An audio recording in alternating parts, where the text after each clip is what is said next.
বন্ধুসকল নমস্কাৰ। বৰ্তমান আমি এই নেপাল ভ্ৰমণৰ তৃতীয় দিনা আমি স্বয়ম্ভূনাথ মন্দিৰ দৰ্শনৰ বাবে আহি আছোঁ। আমি ৰাতিপুৱা প্ৰথমতে কাঠমাণ্ডুৰ দৰবাৰ স্কোৱাৰ চাই আহিলোঁ, দৰ্শন কৰি আহিলোঁ। এতিয়া আমি এয়া স্বয়ম্ভূনাথ মন্দিৰ দৰ্শন কৰিবৰ বাবে আহি আছোঁ। আমি থকা হোটেলৰ ঠাইৰ পৰা বৰ বেছি দূৰ নহয়, 3 কিলোমিটাৰমান ডিষ্টেঞ্চতেই আছিলে এই ঠাইডোখৰ বাৰু। আমি টেক্সি এখন লৈ 4 কিলোমিটাৰমান হ'ব ডিষ্টেঞ্চটো।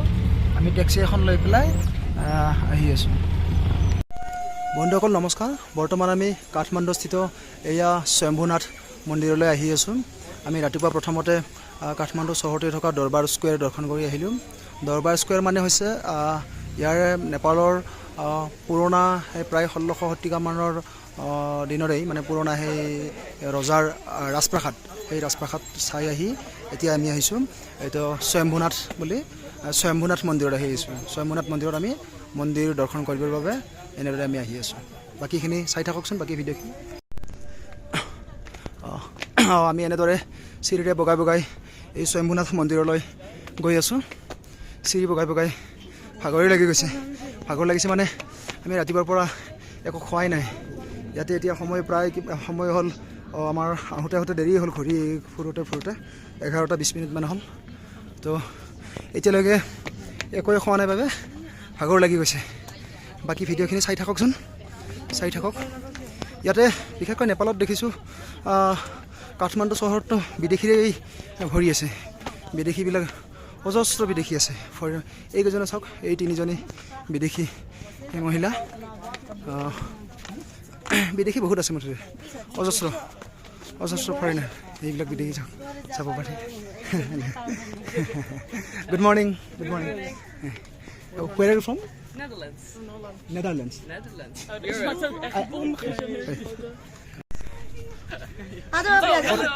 But you are from Netherlands. Netherlands. Yes. We are from India. India. nice. We are from Assam. Assam, which is a northeastern part of India. Okay. Assam is a province. It's a state of India. Nice. Yeah. Please visit India. Assam. Yeah, maybe someday. It's a very beautiful place. Okay, good to know. In Assam, you'll see there the world famous one horn rhino. One horn rhino. And you'll see here in Assam, world famous, world biggest river island. World biggest. That's river cool. island. Yeah. Nice. Well, maybe someday. Yeah. Please visit Assam. Future. Yes, perfect. Video' কৰি আহি থাকোঁতে 3জনী বিদেশী নেদাৰলেণ্ডৰ বুলি ক'লে। এইকেইজনীৰ লগত অকণমান photo উঠিলোঁ, ভিডিঅ' কৰিলোঁ। আকৌ এইকেইজনীও বিদেশী মহিলা, ক'ৰ বা নাজানো। এইকেইজনী বিদেশী এনেকৈ ইয়াতে মুঠতে বিদেশী গোটেই নেপালখন বিদেশীৰে ভৰপূৰ। এইবিলাক বিদেশী চবেই মানে ইহঁতৰ লগত ফটো উঠাই ইহঁতে।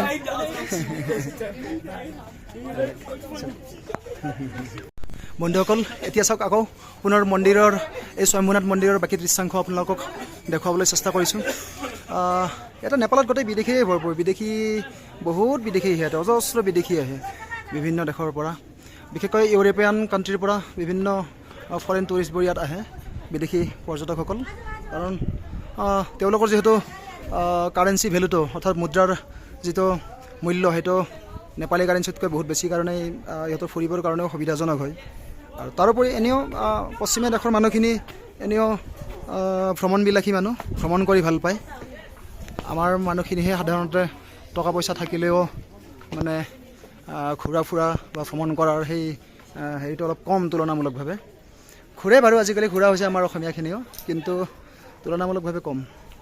এয়া চাওকচোন, এই স্বয়ম্ভূনাথ মন্দিৰৰ এয়া বাহ্যিক যিটো দৃশ্য বাহিৰৰ পৰা দেখা, বাহিৰৰ পৰা দৃশ্য। এইফালে ইয়াতে এয়া চাওক, এয়া এইবিলাকৰ মই এনেকৈ কৰিম, তুমি সুধিলোঁ। এইবিলাক বিদেশী, এটা বিদেশীবিলাক আহি থাকে ধুনীয়া। ভিডিঅ' কৰি আছোঁ, তুমি যোৱা আগতে।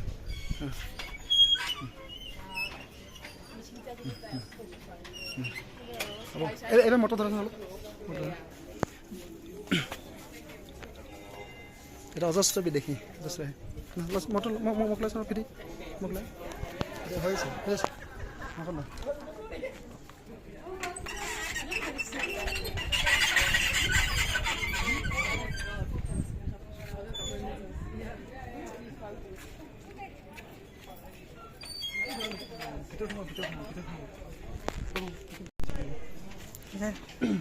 আপুনি এতিয়া চাইছে কৈ যাই থাকক এয়া চাওক বন্ধুসকল এই স্বয়ম্ভুনাথ মন্দিৰত আমি এনেকৈ ঘূৰি আছোঁ খুব সুন্দৰ দৃশ্য খুব মানে উপভোগ কৰিবলগীয়া দৃশ্য খুব সুন্দৰ মহান পৰিৱেশ ইয়াৰ পৰা তাতে কাঠমাণ্ডু চহৰৰ দৃশ্য দেখা যায়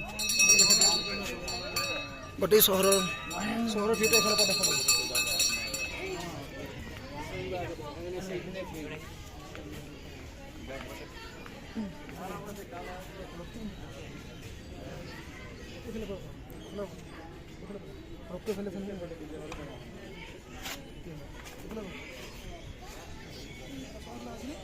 আহিছে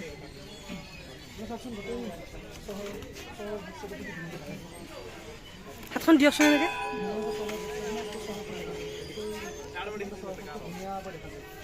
আমি যে কালি গধূলি সেই স্কাইটাৰত উঠিছিলোঁ স্কাইটাৰত উঠি যি যেনেকৈ দেখিছিলে সেই একেই মানে বনি গ'ল এইটো সঁচাকৈ দেখিলোঁ ভাল লাগিছিল বন্ধুসকল এয়া হৈছে স্বয়ম্ভুনাথ মন্দিৰ অৰ্থাৎ এইটো বুদ্ধ মন্দিৰ হেনো এইটো ভগৱান গৌতম বুদ্ধৰ মন্দিৰ ইয়াতে এই বুদ্ধ মন্দিৰৰ এই বুদ্ধ মন্দিৰৰ এইটো স্বয়ম্ভুনাথ মন্দিৰ বুলি কয় কি ধুনীয়া ষ্ট্ৰাকচাৰ আৰু এই বুদ্ধিষ্টসকলৰ মতে যিহেতু এনেকৈ এইকেইটা হেৰিত মানে এনেকৈ হেৰি ক'লে মানে কি আশীৰ্বাদ পোৱা যায় ঠিক তেনেকৈ এই মন্দিৰটোৰ বিশেষকৈ এই মন্দিৰটোৰ এইবিলাক যি অংশ গোটেই মন্দিৰটোৰ এইবিলাক শিলেৰেই নিৰ্মিত এইবিলাক শিলত বনোৱা হৈছিল এইবিলাক এই মন্দিৰটোৰ আপোনাৰ মন্দিৰটোৰ এই যিবিলাক অংশ এই সমস্ত অংশ এইবিলাক শিলেৰেই বনোৱা হৈছে আৰু এই ওপৰৰ অংশখিনি তাম পিতল এই ধৰণৰ ধাতুৰে বনোৱা হৈছে আৰু ৰূপা আছে তাম পিতল ৰূপা এনেকুৱা আৰু বাকী এই অংশবিলাক আপোনাৰ শিলেৰে বনোৱা এনেকুৱা ভাল লাগিছে